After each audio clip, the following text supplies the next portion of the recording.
ಈಗ ತಾನೇ ಗೌರವಾನ್ವಿತ ಮುಖ್ಯಮಂತ್ರಿಗಳದು ಉಪಮುಖ್ಯಮಂತ್ರಿಗಳದು ಪತ್ರಿಕಾಗೋಷ್ಠಿಯನ್ನು ನೋಡಿದೆ. ಅದು ನೋಡಿದಾಗ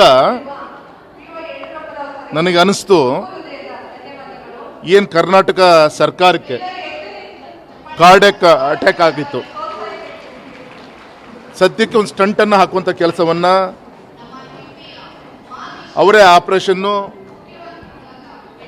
ಅವರ ಮುಖ್ಯಮಂತ್ರಿಗಳ ಮನೆಯ ಒಂದು ಗೃಹದಲ್ಲಿ ಮೈನರ್ ಆಪರೇಷನ್ ಆಗಿದೆ. ಸದ್ಯ ವಾಲ್ ಸ್ಟಂಟ್ ಹಾಕುವಂಥ ಕೆಲಸ ಆಗಿದೆ.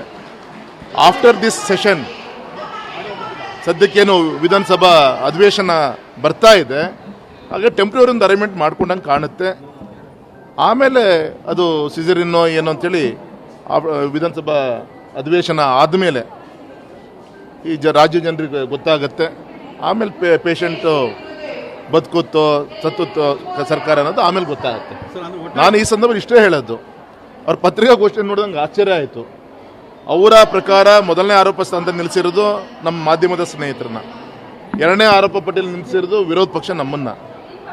ಅಲ್ಲರಿ, ನಿಮ್ಮ ಜಗಳಕ್ಕೆ ನಮ್ಮ ಮಾಧ್ಯಮ ಅಥವಾ ನಮ್ಮ ವಿರೋಧ ಪಕ್ಷಕ್ಕೆ ಯಾಕೆ ಹೊರೆ ಮಾಡ್ಲಿಕ್ಕೆ ಹೋಗ್ತೀರಿ? ಜನ ಬೀದಿಲಿ ಮಾತಾಡ್ತಾ ಇದ್ದಾರೆ. ನಿಮ್ಮ ಫೇಲ್ಯೂರು, ನೀವು ಅದನ್ನು ಮುಚ್ಚಿಟ್ಕೊಂಡು ಈಗ ನಮ್ಮ ಶುಗರ್ ಕೇನಿಗೆ ಸಂಬಂಧಪಟ್ಟಂತೆ ನಾವು ಮಾತಾಡಿದ್ವಿ, ಕೇಂದ್ರ ಸರ್ಕಾರಕ್ಕೆ ನಮ್ಮ ಪಾರ್ಲಿಮೆಂಟ್ ಮೆಂಬರ್ಸ್ ಎಲ್ಲ ಕರ್ಕೊಂಡು ಹೋಗಬೇಕು ಅಂತ ಯೋಚನೆ ಮಾಡ್ತಾ ಇದ್ದೀವಿ.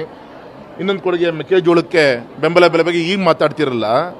ಜನ ಈಗಾಗಲೇ ಬೇಸತ್ತು, ಭತ್ತ ಕಟ್ಟೋಗಿ ಬಂದಿದೆ, ಅಲ್ಲಿ ನ್ಯಾಯ ಸಿಗ್ತಾ ಇಲ್ಲ. ಮೆಕ್ಕೆಜೋಳ ನಿನ್ನೆ ಘೋಷಣೆ ಮಾಡಿದ್ದಾರೆ. ಈಗ ಆಲ್ರೆಡಿ ಅರ್ಧಕ್ಕರ್ಧ ಮೆಕ್ಕೆಜೋಳ ಸಿಕ್ಕಿದ ರೇಟಿಗೆ ಪಾಪ, ಯಾಕಂದ್ರೆ ಇಟ್ಕೊಳ್ಲಿಕ್ಕೆ ಬರಲ್ಲ, ಹಾಳ ಹೋಗುತ್ತೆ, ರೇಟಿಗೆ ಕೊಟ್ಟಾಗಿದೆ. ಈಗ ಇನ್ನು ಕಬ್ಬಿನ ವಿಚಾರ ಏನು ಅಂತೇಳಿ ನೀವೆಲ್ಲರೂ ಕೂಡ ರಾಜ್ಯ ಜನ, ಇಡೀ ದೇಶ ಜನ ನೋಡಾಗಿದೆ. ಹಾಗಾಗಿ ರೈತರು ಯಾವಾಗ ಕಣ್ಣೀರು ಆಗ್ತಾಯಿದ್ರು ಅವಾಗ ಒರೆಸೋದು ಬಿಟ್ಟು ಈಗ ಬೂಟಾಟಕ್ಕೆ ನಿಮ್ಮ ಜಗಳದಿಂದ ದಿನಗಳನ್ನು ಕಳೆದು ಒಂದು ತಿಂಗಳು ಈಗ ಮಾತಾಡುವಂಥ ಪ್ರಯತ್ನ ನೀವೇನು ಮಾಡ್ತಾ ಇದ್ದೀರಿ, ಜನ ಯಾವುದೇ ಕಾರಣಕ್ಕೂ ಕ್ಷಮಿಸಲ್ಲ. ಮತ್ತು ಇವತ್ತು ಏನಾಗಿದೆ, ಹಿಡಿದೆ ಟೆಂಪ್ರರಿ ಪ್ಯಾಚ್ ವರ್ಕ್. ಆಗಲೇ ಹೇಳಿದಾಗೆ ಸದ್ಯಕ್ಕೆ ಒಂದು ಸಣ್ಣ ಸ್ಟಂಟನ್ನು ಹಾಕ್ಕೊಂಡು ಮುನ್ನಡೆಸುವಂಥ ಪ್ರಯತ್ನ. ಆಫ್ಟರ್ ದಿಸ್ ಸೆಷನ್ ವಿಧಾನಸಭಾ ಅಧಿವೇಶನ ಆದಮೇಲೆ ನಿಜವಾದ ಇನ್ನೊಂದು ಮುಖವನ್ನು ನಾವೆಲ್ಲರೂ ಕೂಡ ನೋಡಿದ್ದೀವಿ ಸರ್. ಆಡಳಿತ ಸರ್ಕಾರ ಬಂದಾಗಿಂದ ಮಾರದಿಂದನೇ ಬಿದ್ದು ಹೋಗಿದೆ ಸರ್. ಅವತ್ತಿಂದನೇ ಚರ್ಚೆ ಇರುತ್ತೆ ಎಲ್ಲರದ್ದು ಕೂಡ. 2 ವರ್ಷ ಆದಮೇಲೆ ಇವರಂತೆ ಇದು ಚರ್ಚೆಗಳು. ಅರೆ, ನೀವೇ ಎಷ್ಟು ಮಾಡಿ, ಒಬ್ಬ ಮುಖ್ಯಮಂತ್ರಿಗಳು ಇನ್ನು 2 ವರ್ಷ ಬಿಟ್ಟು ಮುಖ್ಯಮಂತ್ರಿ ಸ್ಥಾನ ಚೇಂಜ್ ಆಗುತ್ತೆ ಅಂದಾಗ ಅಧಿಕಾರಿಗಳು ಯಾವ ರೀತಿ ಸ್ಪಂದನೆ ಮಾಡೋಕ್ಕೆ ಸಾಧ್ಯ? ಇದು ಕಳೆದ 2 ವರ್ಷದಲ್ಲಿ ನಾವು ನೋಡಿದ್ದು. ಯಾವುದೇ ಕೆಲಸಗಳು ಆಗಿಲ್ಲ, ನಮ್ಮ ಕೂಗಿಗೆ ಬೆಲೆ ಕೊಟ್ಟು ಈಗ ಸ್ವಲ್ಪ ಗುಂಡಿ ಮುಚ್ತಾ ಇದ್ದಾರೆ. ಇನ್ನು 2.5 ವರ್ಷ ಇದು ಇದೇ ರೀತಿ ನಡೆಯುತ್ತೆ ಸರ್. ನಮ್ಮ ದೌರ್ಭಾಗ್ಯ ನಮ್ಮ ಕರ್ನಾಟಕ ಜನರದು ಅಂತ ನಾನು ಹೇಳಲಿಕ್ಕೆ ಇಚ್ಛೆ. ಇಲ್ಲ, ಅದು ಯಾರು ಮಾತಾಡಿದ್ರೆ ಅವ್ರಿಗೆ ಕೇಳಬೇಕು ಸರ್. ಪ್ರಶ್ನೆ ಪಾಪ ಅವ್ರು ಹಿರಿಯರಾಗಿ ಅವ್ರ ಅನುಭವದ ಮೇಲೆ ಹೇಳಿದ್ದಾರೆ.